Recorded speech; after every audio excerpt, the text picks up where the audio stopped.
Hello, University High School. Welcome to another edition of AP World History.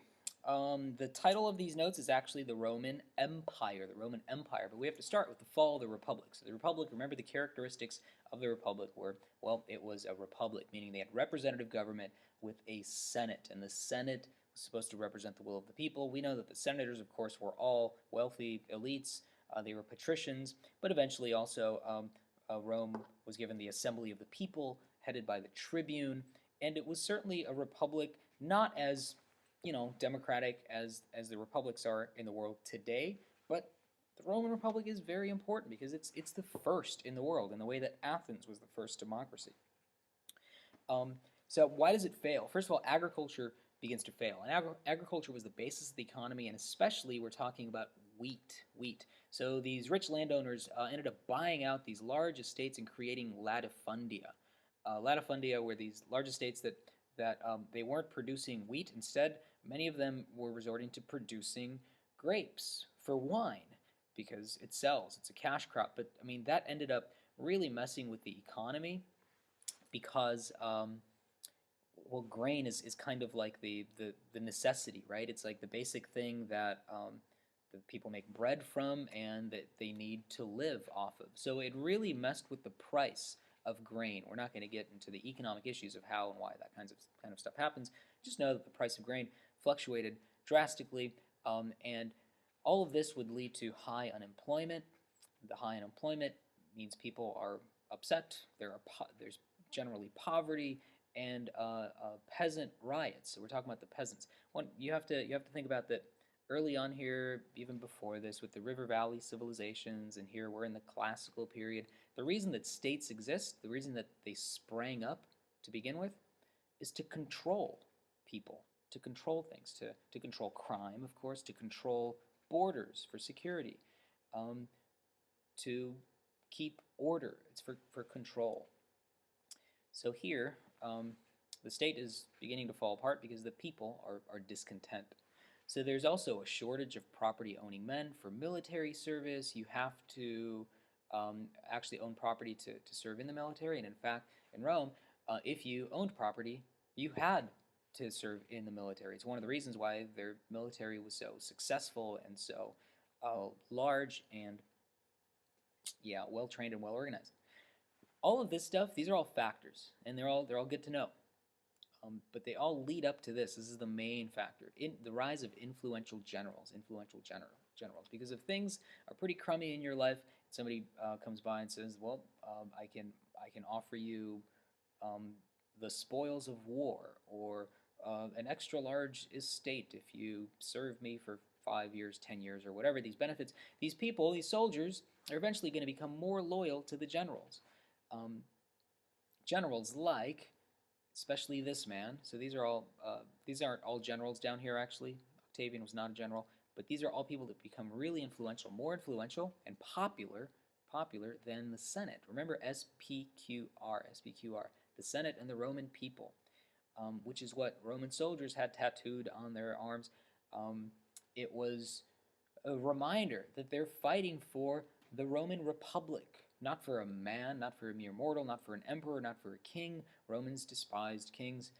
Well, all of that is changing during this crisis here because these generals who were very successful in battle and popular with the people because of that are also promising all sorts of benefits to their soldiers and indeed to all Romans if they support him. So this is going to lead to a bunch of civil wars between generals and eventually a dictatorship by this man who's coming back from battle with with his army, and the Senate. He'd been so popular that the people were just crazy about him, and the Senate sensed that if he was returning to Rome, he was going to do something, and they warned him not to enter Rome with his army. And previously, it was the consul and the Senate that controlled the army, and these generals were under the leadership, or at least subservient to the Senate. But this guy's coming back on this high from a military victory, and he's so popular, and the Senate warns him not to cross this river um, that is somewhere in Italy. I don't know, outside of Rome. It's called the Rubicon. and that has become an idiom in the English language. An idiom is kind of like a saying. Um, to cross the Rubicon, which is what Julius Caesar did with his army. To cross the Rubicon kind of means like you've gone past the point of no return. So he did, marched into Rome, and he didn't like overthrow the Senate. You know, he didn't kill the senators or anything like that. But he had them declare him dictator, and that's what he did. But we're not quite in the empire yet, because that happens in 44 BCE, and your textbook says that the empire begins in 31 BCE, and that's because of this man. And this is Julius Caesar's like grand nephew or something like that.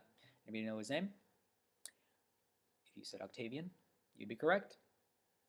So there's going to be this kind of like a period of civil wars after Julius Caesar is literally stabbed in the back by one of his best friends and by other senators who wanted to restore the Senate. They wanted to restore the Republic because here now Rome has a dictator and they don't want this. They want to return back to the Republic.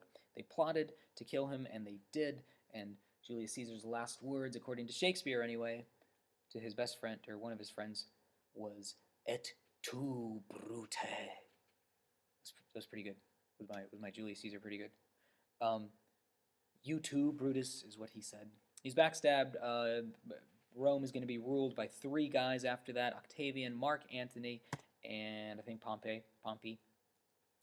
And eventually, this man muscles the rest of them out. His name is Octavian, and this, in earnest, now is the beginning of the Roman Empire, or the Roman Principate. You'll see it called both things. And notice we're moving out. So a good way to remember it is the Roman Republic was mainly BCE, like 509 BCE to 44 BCE. The Roman Empire is going to be around 44 BCE to, well, we'll leave that open because we're going to get to that later on. But it's mainly CE.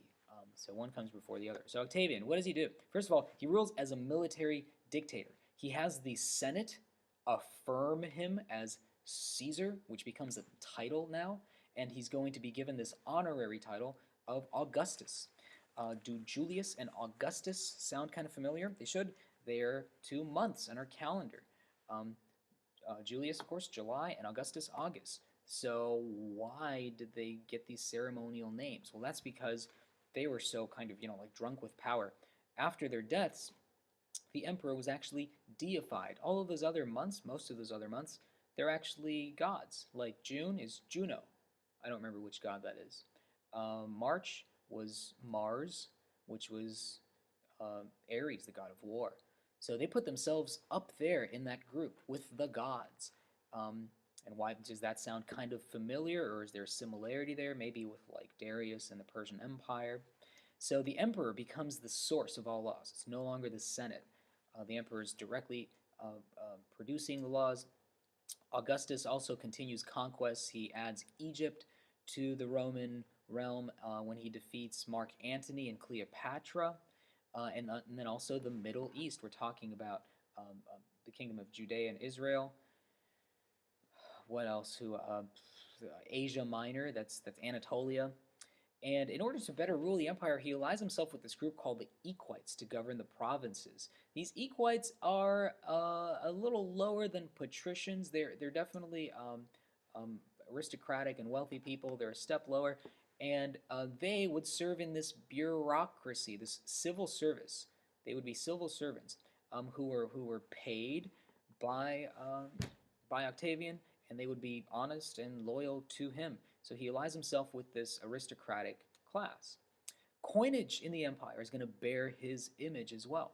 And they have a common system of coinage throughout that really massive empire, throughout the whole Mediterranean, basically, which is going to help facilitate trade. It's going to make trade a lot easier when you've got one system of coinage, right? Which are called denarius, by the way, or denarii, plural. Okay, so this is Octavian, and this pattern right here, a lot of this is going to be continued by future emperors. A lot of the other emperors, they're actually going to claim that they are God in person and that they must be worshipped. That's going to cause some problems for some religious groups later in the empire, which we'll talk about tomorrow in class. Okay, So Rome. Let's talk about what Rome is like. A lot of these characteristics are true even during the Republic period. Some are kind of unique to the empire, and I'll try to highlight those if that's true. But Rome was administered through and for a network of cities and towns. So it's an urban empire. It's an urban empire. You're thinking, but I thought most people were farmers. Yes, they are. But so that is the main economic activity. But all of that agricultural work and all the taxes throughout the whole empire, all of this is meant to serve the cities, the network of cities, especially the city of Rome itself, which is on the Italian peninsula, right? Other major cities are Alexandria in Egypt, Antioch, which is in Anatolia, Carthage in North Africa, of course, and there are many others. So what are these towns like? Um, they're kind of similar to some of those Greek cities in that there are public buildings, there are public gardens, public baths. The Romans were master engineers. They had these public baths where there was literally heated water. Um, the floors were heated because they had hot water pumping underneath in pipes underneath the floors. These public baths where you can just lounge around and have hot baths were common hangout spots. They had theaters, amphitheaters for plays, but then also for games. Um, and we'll talk about that later on as well. The rich would live in fine townhouses like this, maybe on the Palatine Hill. It's called the Palatine Hill because there were palaces up on the Palatine Hill, which is just above the Roman Forum. I'll take you there and show you some pictures on a field trip in class. The poor, though, would live in these dark and kind of smelly wooden tenements. They are often susceptible to fire, and burn they did. In the first century, there was this massive fire that burned a big chunk of the city of Rome, and we have another idiom in the English language from this event. So here's maybe a painting of some art. And notice the architecture. Do you notice, is that kind of similar to something else? If you said Greek architecture, you'd be right, because the Romans borrowed so much of their cultural identity, everything from the religion to the architecture to some styles of government, from the Greeks. So the emperor that was said to, first of all, it is said that he was kind of a little bit cuckoo in the head, to have been fiddling while Rome burned was Nero, Nero. Nero fiddled while Rome burned, as it says, or the idiom says. So we kind of use that in the English language to talk about kind of like maybe a political leader or something, even today, who isn't paying attention to like really important issues and really bad things are happening around them, and they're just fiddling while Rome is burning. So let's continue about how this vast empire was governed and some characteristics of like economic and social aspects of it. First of all, there was this period called the Pax Romana. The Pax Romana was about a 200-year period that are about the first 2 centuries CE. The first 2 centuries CE is roughly what the Pax Romana was. What it means is Roman peace. Remember that phrase, Pax Romana, and not just because it's a note card term, but because versions of that are going to come up later on, like the Pax Mongolica, Pax Britannica. But the Pax Romana is a really important one that you need to remember. So what is this period of peace? Well, Rome was not really challenged by any major military power, and as a result, it was a time of relative peace. Commerce flourished, that's trade. The Romans built these roads that linked the regions of the whole empire of the Mediterranean, and these roads actually linked to other parts further east that linked to roads to Asia. So no, the Romans didn't actually build roads into like Central Asia and East Asia, but the roads that they did build linked to those roads. Christianity was also able to spread more rapidly because, well, you've got the system of roads, and every Roman citizen can travel freely and under protection because, well, there are these Roman military garrisons, this bullet down here, that are set up all along the frontiers to protect this empire. So religion is able to spread more freely as a result. Emperors also during this time wanted to glorify Rome by building beautiful public buildings. What's his name? Augustus Caesar said that I found Rome made of stones or like rocks or stones or something, and I left it as marble, meaning that he built all sorts of monumental buildings, and they did. Like this one to the left. Anybody know what this is? It's the Colosseum, and this is the only correct spelling of the Colosseum right there, Colosseum. We'll talk about what happened in the Colosseum and things like that. Well, no, we'll tell you right now. Games, all sorts of things. Sometimes they were able to, it was a very versatile building. They were able to actually have mock naval battles in there. They flooded the bottom level, and they have like these boats in there having mock naval battles. When we say mock naval battles, we mean I don't mean that they were just kind of play fighting. There was killing, and that's what people came out to see. Um, Sometimes Christians were fed to the lions there or killed by gladiators, and we'll talk more about the role of Christianity later on and its presence in the Roman Empire. Gladiators would fight one another, men would fight beasts and things like this. And it is said that the Roman emperors ruled by bread and circuses. Bread and circuses. That's another phrase that you might know in the English language today that actually comes from the Romans. What that means is that the people were content. They were controlled. They were kept happy with bread and circuses. Circuses refers to these games. Sometimes they were like they were chariot races. Sometimes they were these gladiator battles, but they were kept happy. And bread refers to literally for a time.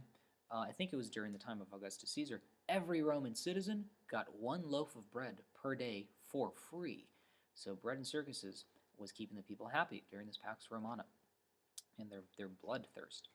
Okay, remember Hellenization? Well, something similar happens during this Pax Romana called Romanization, the spread of the Latin language and the Roman way of life. Everything from like their public buildings to the style of government, to the architecture. I mean, I already said that. So it's mainly actually the Western provinces, what today we consider France and Spain. That's where Romanization happens in a greater extent, and of course, Spanish, French, Italian, Portuguese, and Romanian are all languages that derive from, they're modern languages that are Latin. That is, they derive from original Latin. The eastern part of the Roman Empire was still very Hellenistic. Greek was the lingua franca there.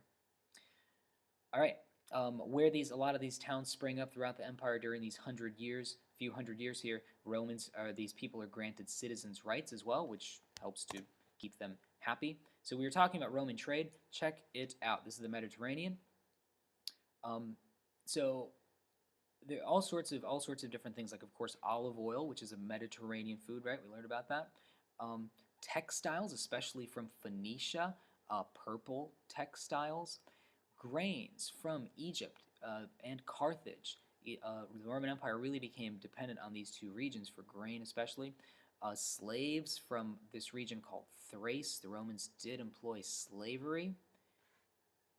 So this is pretty cool, and you're thinking like, okay, so how was this able to happen? Yes, the Pax Romana, but it's not like the Roman Empire, like the Roman rulers, did the Pax Romana. Don't put that in an essay that they had the Pax Romana or something like that. The Pax Romana was just something historians call it that. It was a time of peace. So what did Roman emperors and the government do to achieve that? Well, the military protection all around the frontiers, granting Roman citizenship, the vast network of roads that they constructed that I'll show you in a minute, which connected, look at this. This is the Mediterranean. These are the roads that Romans built, connect to parts of the Middle East, Central Asia, and all the way into East Asia. Did the Romans build all these roads out here? No, but they were able to help facilitate this long-distance exchange along this road. So what is this? If you said the Silk Roads, you'd be correct. But then maybe you're confused because you're like, which one of these is the Silk Road? Silk Road is not is not an actual one single road. It's a huge network of roads, and we'll talk about that in Chapter 7. But look, it also linked to the Indian Ocean and the Mediterranean, and we'll focus again on that in Chapter 7. So just the fact that the Romans built a lot of these roads is what facilitated so much of that long-distance trade. The Romans were master engineers, known for things like aqueducts, which were able to carry water from its source all the way to the urban center. They invented arches and domes, which allowed them to construct bigger because an arch is able to support more weight. They invented concrete. They used technology based on, like, I think they learned it from Archimedes and other Greek mathematicians, like crane technology to build these big amphitheaters. That should say bridges. I can't believe I haven't fixed that. That's 4 years old now. Roads, baths, sewers, and the one thing especially that you need to know about the Romans is their vast system of roads. So when you look at the Colosseum, you see arches in there, and probably a whole lot of other engineering technology that the Romans really great at. So all of this stuff, especially aqueducts, especially roads, concrete, these things helped to facilitate uh, the growth of the empire and to govern the empire, if you think about it. Because what can you do on roads? Well, you can move militaries along the roads. You can tax. You can collect taxes, of course, better on roads. Here's an aqueduct. They don't all look like this. They only look like this when like the ground dips down, because it has to be, the whole thing has to be at a tiny angle downward. So obviously, when the road just drops off, or the ground drops off like that, you have to build this bridge basically. So you can't tell, but it's a really tiny decline, and the water's flowing downhill, and it's up at the top of this whole thing. So all this thing that you're looking at is basically an aqueduct bridge, if you think about it. And I'll show you another aqueduct that I went to visit in Europe when we go on our field trip. These are Roman arches again. This is the Pantheon. What does pan mean? It means all. Theon refers to gods. And this was a building that was built in honor of the Roman gods. So what it held was statues of Juno and Jupiter and Ares and Mars and all of these Roman gods. And it's amazing today. That's a photograph of what it looks like today, and that's a photograph of what it looks like on the inside. And it looks almost exactly as it did 2,000 years ago. It's fantastic. So check out the extent of the Roman Empire by, let's see, at the death of Julius Caesar, that's 44 BCE, they controlled Spain, Gaul, the Italian peninsula, Greece basically, and parts of Anatolia, as well as Judea, Syria, and Carthage. But that extends with Augustus, with Trajan. He's able to conquer this region called Dacia. If you go to Rome, you can check out Trajan's Column. It's really awesome. It's like, it chronicles the whole conquest of this region called Dacia. So check out the system of roads that the Romans are famous for. And what is the idiom that we have in the English language? Well, I don't know if it's not an English language idiom, actually. It's just a saying about Rome. That all roads do what? All roads lead to Rome. That, of course, is kind of hyperbole. That is, it's kind of like exaggerated for effect, but it's also kind of true. Some of these roads you can literally take from North Africa, and they will get you into the city of Rome today. It's pretty fantastic. 2,000 years old, but they still look really great. And I thought I had a picture. No, I don't have a picture. I got to visit some of those. Okay, we'll stop right there today. And next time, we will talk about the fall of the Roman Empire. Come again.